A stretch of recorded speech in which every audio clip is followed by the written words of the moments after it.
You're very welcome back to Saturdays Off the Ball. Johnny Ward and Dan McDonnell are in studio, but we'll get to them in a moment because we have a very special guest on the line. He's quite simply one of the greatest footballers of all time. Luis Figo, good afternoon. Hi, good afternoon. Welcome to Dublin.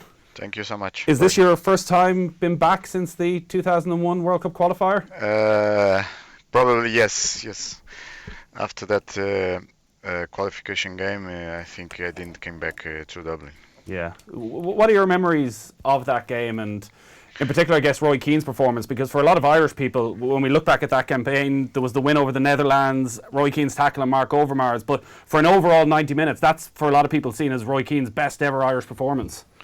Well, for me, I think I'm very bad in statistics and to remember memories of games, but that game, I think we draw 1-1, and was important result for us in terms of our aspirations to qualify for the Euro, I think. And I remember because I scored the goal with my head, what is not normal.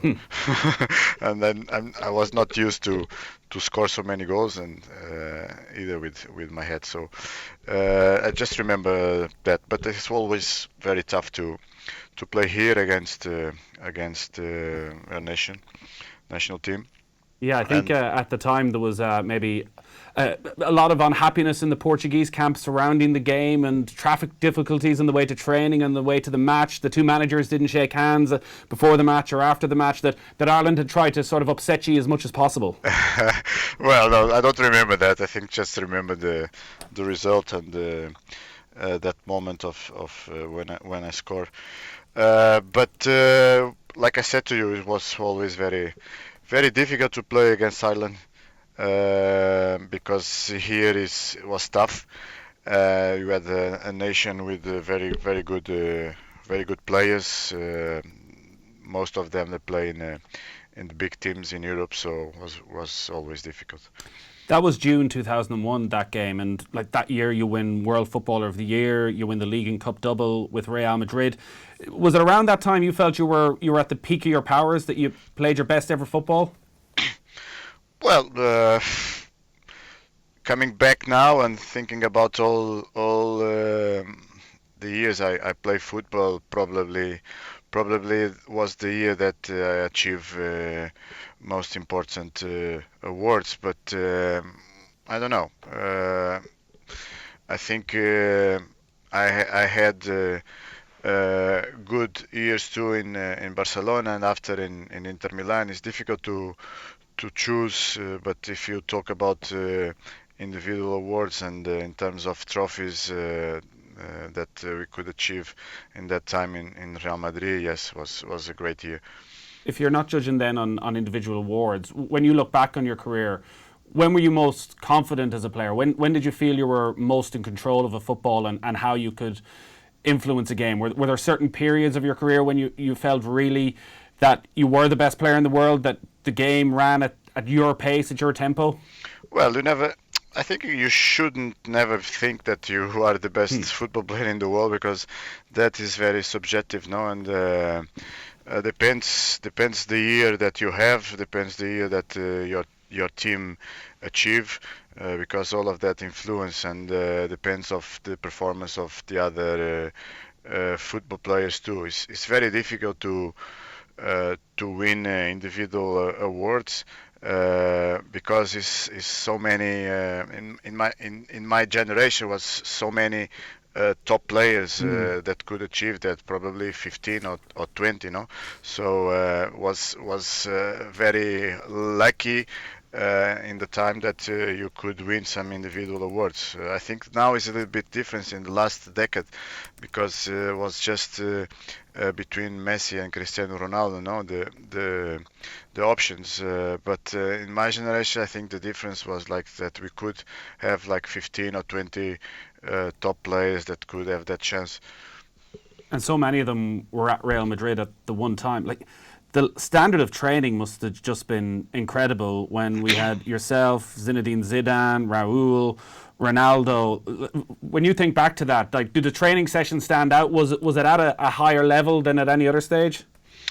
Well, of course, it's difficult to put together so many uh, number one players in the world. No, I think, of course, the training sessions were very, very professional because everyone want to improve and to work hard. But in the same time, we had very, very nice atmosphere, and between us was always a great respect. You know? Mm.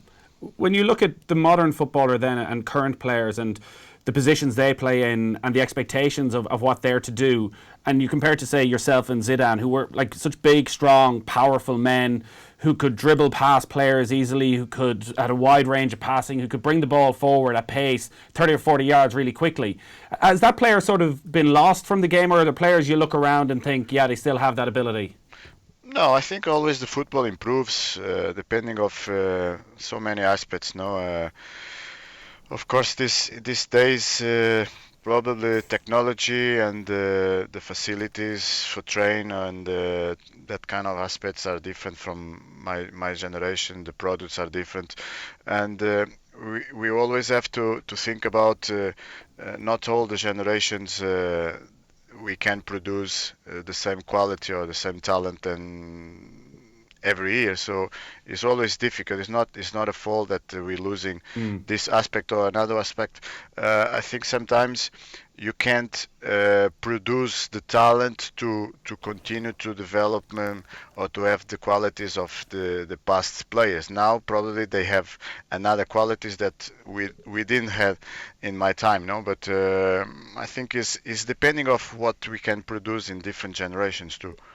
I know you were very pleased at the time that Luka Modric was winning the big individual awards this year and seen as more of a defensive midfielder, somebody who very much runs the show at Real Madrid. So when you're looking at football right now, and Ronaldo and Messi are the obvious answers to the players that impress you, but midfielder-wise, who are the players who you love to watch that technically you feel are the most gifted? Well, I always like the players that when they play in the midfield want the ball and they don't hide from the responsibility to have the ball and to build the game from behind. So all the players that have that quality and the personality and the character to don't hide from the risk to have the ball and build the game. I love it. Mm. What's your sense of what's happening at Real Madrid at the moment? Your former teammate Santiago Solari has got the job now on a permanent basis. Obviously, it was a very disappointing start to that last weekend. How do you think he's going to go over the rest of this season and the coming years? Well, I don't know. I don't know what's happening because I'm not inside of the structure now. So what I can wish is all the best to Santi because he was an old teammate and is a good friend of mine. And of course, it's a big responsibility. There's a lot of pressure to be coach and more in Real Madrid. But I don't know. It was not normal the beginning of season that Real Madrid had. And of course, this can happen because the players, most of them, this year is a difficult year, I think, because after the World Cup, probably they arrive in different times. They have the different kind of preparation for this season, and to have just 20 days of free to rest, I think, after a so intense season that is always during the years is not easy, no.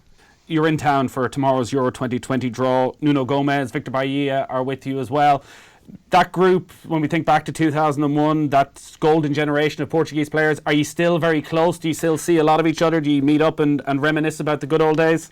Yeah, sure. We have a good relation. I think was one of the most important points that help us to year after year to continue to do well for our nation team. And we are good friends, so I was very happy to see them tomorrow and to have the chance to share all the old moments. And we're just wondering here in studio if you need someone to show you around the pubs of Dublin later this evening. Have you ever done the 12 pubs? No, never. Maybe tonight could be the night. Maybe, never know. Yeah, I don't think he's too keen. Lewis, that's no problem at all. Listen, great to talk to you. Thanks a lot for taking the call. Take care. Is he going to be in the Black Door or Coppers later on?